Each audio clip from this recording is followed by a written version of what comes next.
Lasa India में आपका स्वागत है। राजनीति की पाठशाला में आज हम चर्चा करेंगे संसदीय सीट सलेमपुर की।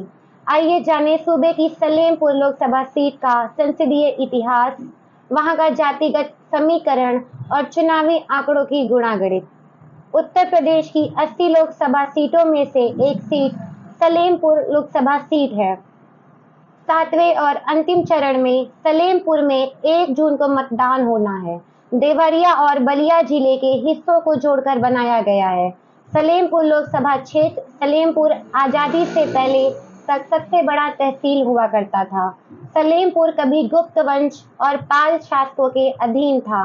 कहा जाता है कि यहाँ चारों तरफ घने जंगलों से घिरा था, इसलिए कभी मुस्लिम आक्रमणकारी इस क्षेत्र में आक्रमण के लिए नहीं आ पाए। इस शहर के पास से छोटी गंडक नदी गुजरती है। लोकसभा सीट सलेमपुर का संसदीय इतिहास। बलिया और देवरिया के कुछ हिस्सों को मिलाकर सलेमपुर लोकसभा सीट का निर्माण किया गया। सलेमपुर कभी देश की सबसे बड़ी तहसील हुआ करती थी।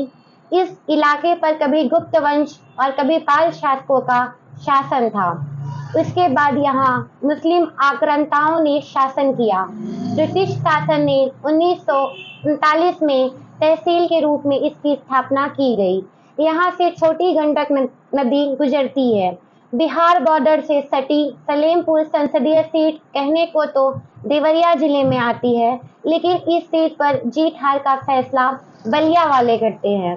वजह यह कि इस सीट की 3 विधानसभा बलिया जिले में है। दिलचस्प पहलू यह है कि 3 विधानसभा क्षेत्र बलिया में होने के बावजूद अपवाद को छोड़कर अब तक जितने भी सांसद हुए वे देवरिया के ही रहने वाले हैं। मतलब बिल्कुल साफ है। भले ही बलिया वालों को वोट निर्णायक होता हो, मगर दबदबा देवरिया जिले का ही रहा है। सलेमपुर की यह वह सीट है जिस पर कभी समाजवादी नेता जनेश्वर मिश्रा भी चुनाव लड़ चुके हैं। सलेमपुर में हुए शुरुआती 5 चुनाव में कांग्रेस पार्टी ने जीत दर्ज की थी। जीत और कांग्रेस के विश्वनाथ राय बने पहले सांसद। सलेमपुर में हुए शुरुआती 5 चुनाव में कांग्रेस पार्टी ने जीत दर्ज की है। बात करें राजनीतिक इतिहास की तो साल 1997 में चुनाव में इस सीट से कांग्रेस के विश्वनाथ राय पहले सांसद बने। साल 1962 और साल 1967 के चुनाव में कांग्रेस के विश्वनाथ पांडे यहां से सांसद बने। साल 1971 के चुनाव में कांग्रेस के तारकेश्वर पांडे यहां से सांसद चुने गए। साल 1977 के चुनाव में भारतीय लोक दल से राम नरेश कुशवाहा यहां से सांसद बने। साल 1980 के चुनाव में कांग्रेस की वापसी हुई और राम नगीना मिश्रा से यहां से सांसद चुने गए। साल 1984 में हुए चुनाव में राम नगीना मिश्रा फिर से सांसद बने। साल 1979 और साल 1991 के चुनाव में जनता दल के हरि केवल यहां से सांसद बने। साल 1996 के चुनाव में यहां सपा का खाता खुला और हरिवंश सहाय यहां से सांसद बने। साल 1998 के चुनाव में हरि केवल सांसद पहुंचे। वहीं साल 1999 के चुनाव में बसपा के बब्बन राजभर यहां से सांसद पहुंचे। साल 2004 के चुनाव में हरि केवल प्रसाद सपा के खाते से सांसद चुने गए। साल 2009 के चुनाव में रामशंकर राजभर बसपा के खाते से सांसद चुने गए। साल 2014 के चुनाव में यहां बीजेपी का खाता खुला और रविंद्र कुशवाहा सांसद बने। साल 2019 के लोकसभा चुनाव में बीजेपी रविंद्र कुशवाहा सलेमपुर के पुनः सांसद निर्वाचित हुए। लोकसभा सलेमपुर सीट की 5 विधानसभा सीटें। बात करें विधानसभा सीटों की तो सलेमपुर लोकसभा में बलिया जिले की 3 विधानसभा सीट और देवरिया जिले की 2 विधानसभा सीटों को मिलाकर इसे बनाया गया है। बलिया जिले के बेलथरा रोड, सिकंदरपुर और बांसडीह विधानसभा शामिल है, जबकि देवरिया जिले की भाटपार रानी और सलेमपुर विधानसभा सीट को मिलाया गया है। साल 2017 के विधानसभा चुनाव में इनमें से 3 सीटों पर बीजेपी ने जीत दर्ज की। भाटपार रानी और बांसडीह सीट पर सपा का कब्जा है। सलेमपुर, सिकंदरपुर और बेलथरा रोड पर बीजेपी ने जीत हासिल की।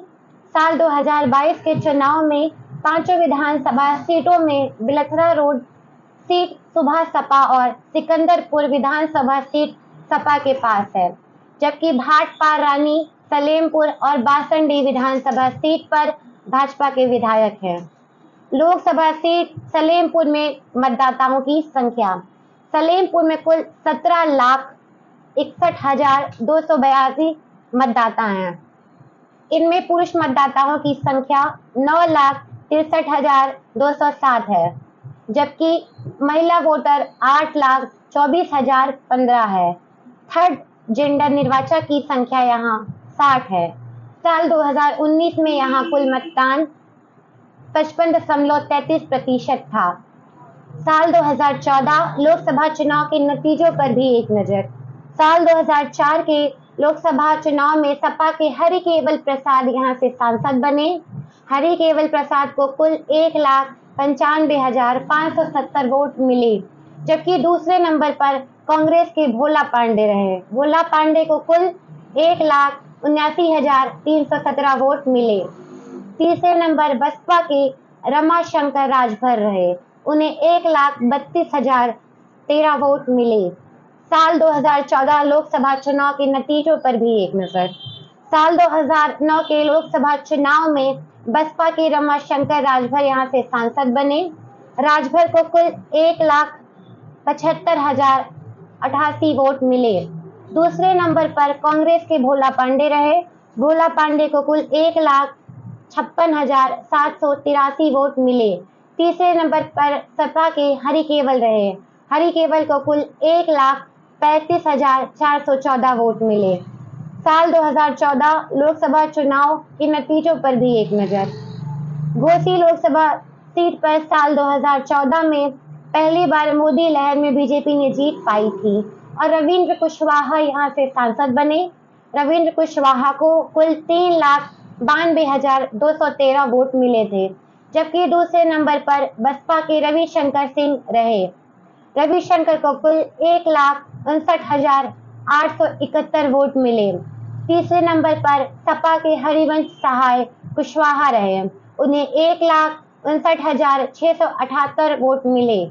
वहीं सुहेल देव भारतीय समाजवादी पार्टी के उम्मीदवार को 66,084 वोट मिले थे, जबकि कांग्रेस पार्टी यहाँ 5वें स्थान पर रही थी। साल 2019 लोकसभा चुनाव के नतीजों पर एक नजर। साल 2019 में बीजेपी की लगातार दूसरी जीत सलेमपुर लोकसभा सीट से हुई। साल 2019 लोकसभा चुनाव में रविंद्र कुशवाहा ने सपा बसपा के उम्मीदवार संयुक्त प्रत्याशी और एस कुशवाहा को 1,12,615 वोटों से हराया है।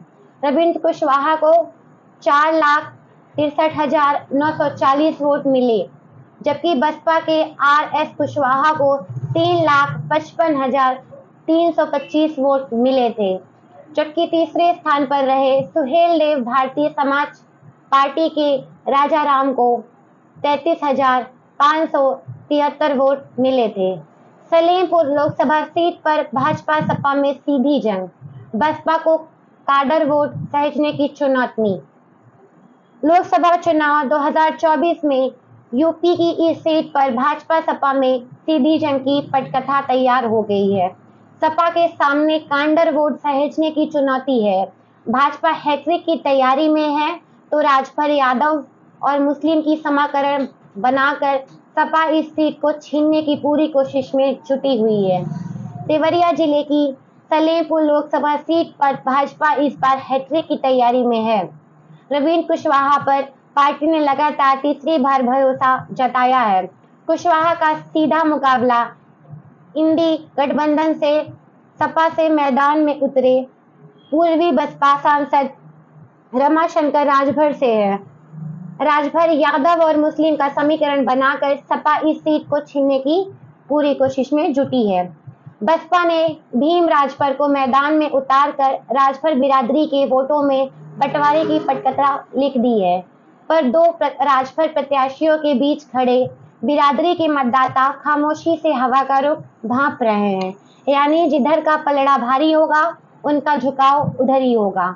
बसपा को इस सीट पर 2 बार सफलता मिली और दोनों बार उसे राजभर प्रत्याशी उतारने का फायदा मिला।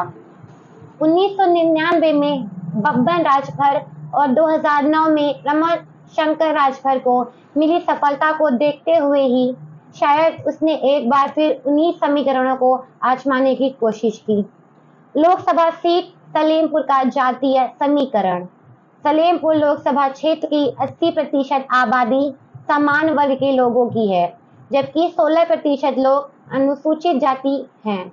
4% आबादी अनुसूचित जाति के लोगों की है। धार्मिक आधार पर देखा जाए तो हिंदुओं की आबादी 86.2% है, तो वहीं 13.5% मुसलमानों की आबादी है। पिछड़ी जाति खासकर कुर्मी कुशवाहा के मतदाताओं की संख्या अधिक है।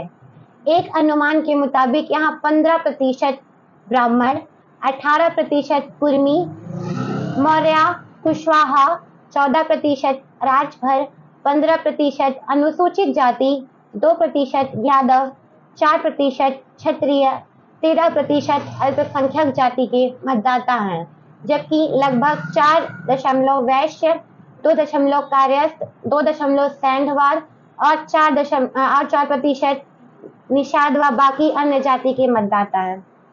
देखना है सलेमपुर लोकसभा सीट पर किसका दबदबा कायम रहता है।